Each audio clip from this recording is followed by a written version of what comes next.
Mass protests against China at the end of November showed the spirit of fighting for their rights by the Chinese people has been strengthened. The instability of the Chinese economy has severely affected their job opportunities. Video showing protesters in Xinjiang fed up with China's zero COVID rules, chanting "End the lockdown."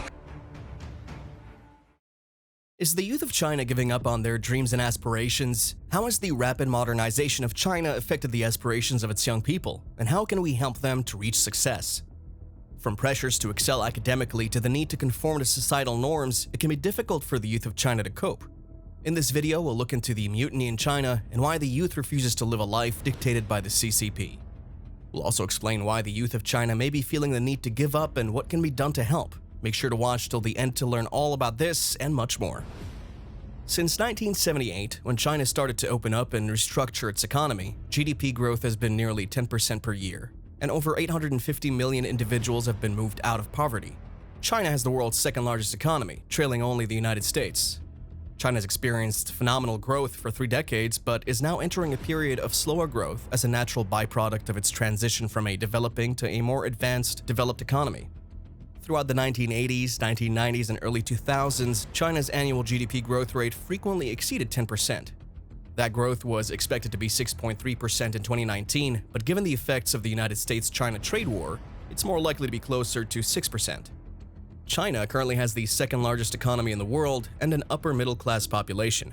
However, its per capita income is still only approximately 1/4 that of high-income nations, and 373 million Chinese people live on less than $5.50 per day, the upper-middle income poverty line threshold. Human capital and labor productivity are likewise behind in China. Although it has decreased over the past 10 years, income inequality is still quite substantial. China's rapid economic growth, which relied on resource-intensive manufacturing, exports, and cheap pay for workers, has mostly reached its limitations and produced imbalances on the economic, social, and environmental fronts. Changes in the economy structure, from low-end production to higher-end products and services, and from finance to consumption, are necessary to address these imbalances. According to a recent survey, nearly 60% of young people in China say they're not optimistic about their future. This is a worrying trend for the Chinese Communist Party, or CCP, which has long relied on the support of young people to maintain its grip on power. The policies which the Chinese government adopted helped China reach its potential in the short term, but have shown quite the opposite results in the long term. Starting off with China's one-child policy was a population control policy of China that was enforced from 1979 to 2015. The policy restricted couples to having only one child, with exceptions for ethnic minorities and couples who had twins or children with disabilities. The rationale for the policy was to alleviate social, economic, and environmental problems in China, and it's estimated that the policy prevented 400 million births. The policy had a great impact on Chinese families and has been credited with reducing poverty and improving health outcomes. However, it also resulted in forced abortions, infanticide, and increased rates of female suicide and mental health problems. Moreover, the one-child policy in China has resulted in an increased number of old people in the country. This is because the policy has led to a decrease in the number of births, which has in turn led to a decrease in the number of young people. As a result, the proportion of old people in the population has increased. This has had a number of consequences, including an increase in the burden on the social security system and an increase in the number of people who are unable to care for themselves. Due to this policy, there appears to be peer pressure of responsibility among the youth. As there were fewer children to assist them, the vast majority of older persons in China relied on their offspring after they retired. Besides, there were occasions where the births of children following the first were either not registered or kept a secret from the authorities. These kids, most of whom were unauthorized, struggled to find work and education. Estimates have varied from the hundreds of thousands to several million, despite the fact that the exact number of such offspring is unknown. On top of this, the emergence of COVID-19 inadequately affected the increase in the unemployment rate not only among Chinese, but also all around the world. To overcome the pandemic, the Chinese government adopted a zero-COVID policy, which again showed it was not a good decision to implement such harsh boundaries and resulted in a drastic fall in its economy. The policy has been criticized by some as being too harsh and resulting in a high number of deaths. However, the Chinese government has defended the policy, saying that it's been successful in preventing the spread of the virus. In the midst of the COVID-19 pandemic, China's rate of youth unemployment, those aged 16 to 25 looking for work in urban areas, rose to 19.9% in July before dropping to 18.7% in August 2022. This was in comparison to an overall rate of unemployment of around 5%. The rate of youth unemployment has been above 10% for several years, But this recent increase attempts to paint a bleak picture. The conspicuous feelings of anxiety are not adequately captured by grim statistics. The 3-year impact of China's zero-COVID policy is reflected not only in the nation's GDP, but also in layoffs, hiring freezes, and disappearing career opportunities for all those entering the labor force. This zero-COVID policy worsens a long-term rise in youth unemployment caused by structural changes in China's economy. The last time China experienced significant unemployment was in the 1990s, during a pretty complicated period for economic reforms. Tens of millions of workers, mostly older people, were laid off as China's state enterprises were restructured and privatized. This resulted in social upheaval and widespread protests, which no government wanted. Since then, the labor market has frequently faced shortages rather than a lack of employment opportunities, particularly for young workers. However, as labor-intensive manufacturing has been relocated out of China and the government has promoted industrial growth and automation, the service industry has not been able to absorb enough workers who have left manufacturing jobs. Regulatory crackdowns on technology companies have also reduced recruitment for university graduates. Before we move on, if you're not subscribed to the BizStudied YouTube channel, you need to subscribe now before the end of the year. We want to get to 50,000 subscribers, so please subscribe so we hit our goal and reach many more people.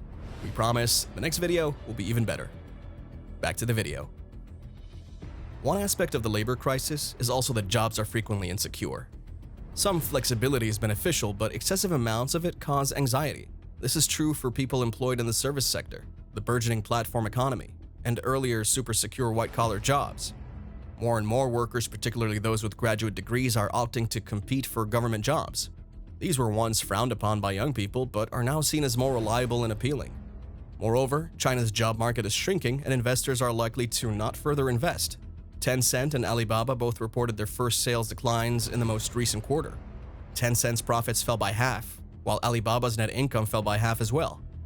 Tens of thousands of young workers have lost their jobs, raising the unemployment rate among those aged 16 to 24.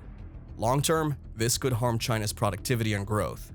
There are fewer opportunities for young people, and many are choosing to leave the country in search of a better life. This is having a knock-on effect on the economy, as investors are not investing in China as they once were. The country is facing an uncertain future, and the youth are at the forefront of this change.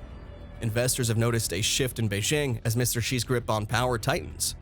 Some of China's most flourishing private enterprises are now being scrutinized more closely. Foreign investors are also exiting the market as state-owned enterprises appear to be gaining popularity. At the exact same time that Warren Buffett's Berkshire Hathaway is selling its stake in electric automaker BYD, Japan's SoftBank withdrew a substantial sum from Alibaba. Tencent investments have managed to lose more than $7 billion in the second period of this year alone. Furthermore, the US is attempting to take drastic measures against Chinese firms listed on its stock exchange. According to S&P Global Ratings, certain investment decisions are being postponed, and some foreign corporations are seeking to expand production in other countries. Beijing may no longer be as welcoming to foreign investors as it once was, but Mr. Xi is jeopardizing China's recent prosperity. In addition, in China, the average person works 10 hours a day, 6 days a week. This leaves little room for anything else besides work. Young people have expressed their concerns about being burned out at work. The problem is not simply long working hours, as encapsulated in the infamous 996 regime, work from 9 a.m. to 9 p.m. 6 days a week, favored by tech workers, but also a sense of being unable to advance socially. Involution is a term used by young workers to describe the feeling of working harder for fewer rewards. More recently, they talk about lying flat, letting it rot, and running to show how tired they are of trying. Last but not least, like every other citizen, the Chinese also felt safe investing in the property market, but for them, it has proven to be quite the opposite. The Chinese real estate market is in a slump. Real estate has benefited the most from China's exploding credit growth over the last 10 years. Rapid credit expansion fueled a cycle of rising property values, enhanced building activity, rising land prices and revenue for local governments, bigger economic growth, and then more credit expansion to the sector, and perhaps even higher property and land prices. Property was the credit bubble that did not burst for 20 years due to the widely held belief that local governments were relying on the market and rising land prices, and thus could never allow it to fail. But ultimately, shifts in credit circumstances were responsible for the ups and downs of China's real estate industry. Chinese authorities sought to curb the property industry's growth during the period of fast credit expansion, but were unsuccessful, and they will have little success doing so now that the sector is experiencing a severe credit constraint. The only surprise has been why, even when the shadow banking system shrank, the credit-dependent sector continued to grow quickly from 2017 to 2020. Property developers replaced informal finance from the shadow banking system with credit directly from purchasers in the form of pre-construction housing sales, commencing in 2017, to buy themselves a few more years of expansion. Property sales for developers are currently at an all-time low, and the decline is too significant to be entirely offset by fiscal or credit policy. The total annual residential property sales revenue of developers peaked at 18 trillion yuan, or $2.7 trillion, in June of 2021, but has since fallen to just 13.2 trillion yuan in the last year, a loss of 4.8 trillion yuan, or roughly 4.5% of GDP. As more home buyers threaten to stop making mortgage payments due to the credit crunch, fewer people are interested in purchasing newly built homes. This has all led to a sense of disillusionment among the youth, who are now giving up on life and just letting things rot. There is a growing feeling that the Chinese Communist Party is not doing enough to improve the lives of ordinary citizens. The youth are especially critical of the CCP as they feel that the party is out of touch with the needs of young people. With a shrinking job market and little investment in the economy, young people are increasingly giving up on life.